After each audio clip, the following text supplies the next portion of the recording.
Okay, let's unpack this. Today, we're diving headfirst into, well, the pretty profound realm of existentialism. It's a philosophy that doesn't just ask a question, but maybe the most essential question of all. Why do we exist? And this really is a deep dive, isn't it? We're looking at a rich psychological and philosophical journey here. We want to guide you, our listener, through the very core ideas, really grappling with what it means to be. Yeah, what it means to be. It's a powerful way to put it. And we're going to navigate this by looking at some, well, some powerful voices, sometimes even revolutionary ones. Friedrich Nietzsche, Albert Camus, Jean-Paul Sartre. Our mission, as always, take your sources, the research, the articles, and pull out the really key nuggets of insight. Give you a shortcut to being genuinely well-informed, maybe with a few surprising facts along the way. So let's kick things off with a real rebel of thought, Friedrich Nietzsche. Now, if you've heard anything about Nietzsche, it's probably that famous, maybe infamous line, God is dead. Yeah. But it's so crucial to get this right. It wasn't him, like, cheering. He saw it as a stark wake-up call. He was observing that modern society had kind of lost its spiritual compass. Exactly. Those old religious systems, the old moral codes that had guided people for centuries, Nietzsche saw them fading, crumbling away. Yeah. And in their place, he described this, well, this terrifying void. It was his observation of a huge shift happening, not some kind of victory cry. A terrifying void. That sounds bleak. It does. But Nietzsche didn't just leave us there. That's the critical part. He proposed a path forward, a really radical one. The Übermensch, or you might hear it as the Overman. The Übermensch, okay. Yeah, and this isn't some, comic book Superman. It's about a human being who consciously creates their own values, someone who deliberately rises above what Nietzsche called the herd mentality, that sort of unquestioning acceptance of what everyone else thinks and does. It's about living with real courage and authenticity, kind of self-mastery. You mentioned transcending herd mentality. Just thinking about today, social media, everything, that feels almost impossible sometimes. How could someone even start? Like, practically, what steps could you take to find your own values, separate from all the noise? It seems huge. It is huge, you're right, and Yeah. it can feel overwhelming. But one powerful way, maybe surprisingly simple, is just journaling. Actually writing down your deepest values, asking yourself, what do I truly believe? Not what I've been told, not what's popular, but me. Okay, getting it down on paper. Yeah. And another thing, consciously break small societal norms sometimes. Not in a destructive way, but choose your authentic response instead of the default expected one. And maybe the most important thing, learn to embrace discomfort. Embrace discomfort. Think of it as like the forge of growth. It's in those uncomfortable moments, outside the easy conformity, that your real strength, your true values, kind of get hammered out. So the key lesson from Nietzsche here is, it's like, you are not here just to follow. You are here to become. Right. He's pushing you to confront that void and actually create meaning from your own existence. Precisely. It's a call to active creation, not passive acceptance. Which feels like a radical idea in itself, that inaction is already a choice you're making. Yeah. Okay, so Nietzsche gives us this powerful call to self-creation. But what if the issue isn't just a lost compass, but the nature of existence itself? Here's where it gets really interesting. Let's talk about Albert Camus. Yeah, Camus brings a profoundly different angle. He saw life as fundamentally absurd. Absurd. What did he mean by that exactly? He meant we live in this vast, indifferent universe. It's just, it doesn't care about our very human desires for purpose, for meaning, for ultimate answers.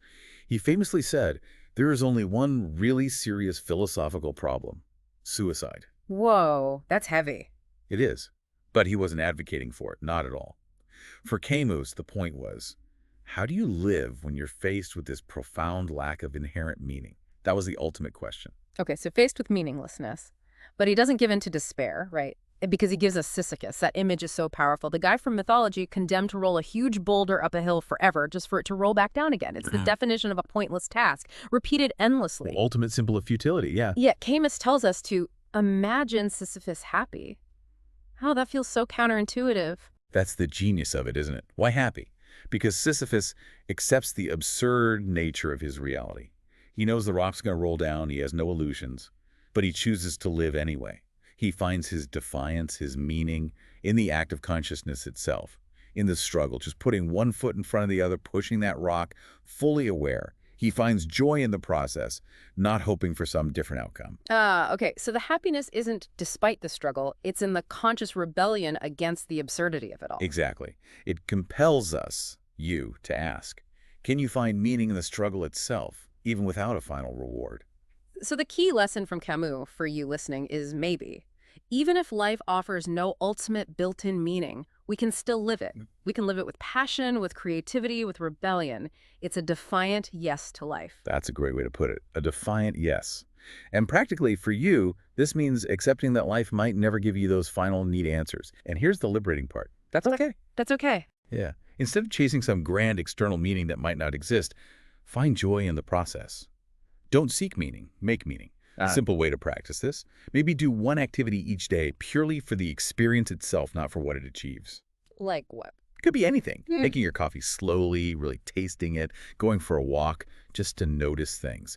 Listening to a piece of music without doing anything else.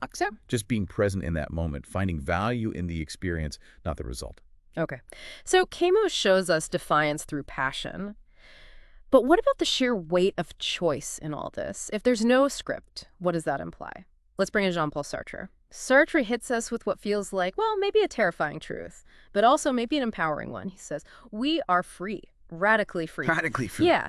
What he means is there's no script, no pre-written destiny, no fate. You are the writer of your life. Every single choice, every action, it's entirely yours. And that leads directly to the flip side, the immense, almost crushing responsibility that comes with that freedom.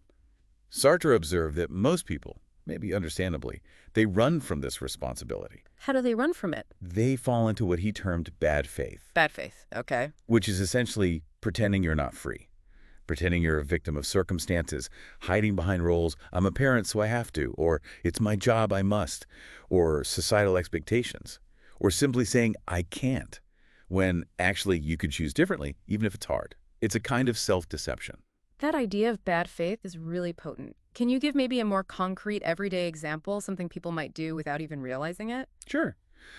Think about someone who complains constantly about their job. I have to be here. I can't quit. I need the money. Sure. Now, financial pressures are real, of course, but the bad faith creeps in if they genuinely haven't explored any other options, or if they aren't acknowledging their own choice to stay, maybe for reasons like comfort or fear of change, or just avoiding the effort of looking elsewhere. So they frame it as external forces controlling them. Exactly. They're essentially saying, I'm trapped by circumstances, rather than owning the choice. I am choosing to stay here right now, even though I dislike it, because of X, Y, or Z. It's avoiding their own agency in the situation. So the core lesson from Sartre seems to be, you are not what happened to you. You are what you choose to become. Every choice, even doing nothing, shapes who you are. There's no escaping being the author. That's it. A key inquiry, then, for you listening, is to start recognizing the excuses you might make daily. Catch yourself saying, I can't. And just pause. Ask yourself honestly, is that really true? Or am I choosing not to? That's a tough question. It is. Maybe pick one area of your life where you feel you're avoiding responsibility, a difficult conversation maybe, or a task you keep putting off, and take just one small, bold action towards change. And always remember what Sartre would say. Not choosing is also a choice. Inaction is still an action you're responsible for. Wow. Okay, these are definitely weighty ideas. So we've got Nietzsche telling us to create our values, Camus urging us to live passionately despite the absurd, and Sartre declaring our radical freedom and responsibility. How do we actually, bring this all together? How do we weave this into everyday life? It feels big, but it's meant to be lived, right? It absolutely is meant to be lived. That's the whole point. And bringing them together, synthesizing them for practical use, that's where, like you said, the rubber meets the road. So Nietzsche, with his Übermensch, create your values actively. Don't just inherit them passively. Right. Camus with Sisyphus. Live despite the absurd. Find your joy, your meaning in the process, even if the universe doesn't offer a grand purpose. Defiance, yes. Exactly. Okay. And Sartre with that radical freedom. Own it. Own your choices. Take full responsibility for the life you're creating moment by moment. And looking at them together, it feels like the big challenge is to stop just drifting.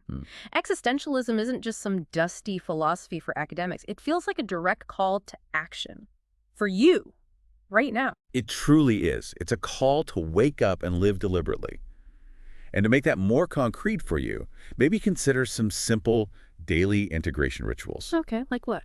Well, maybe a morning reflection. Just ask yourself, what kind of person do I choose to be today?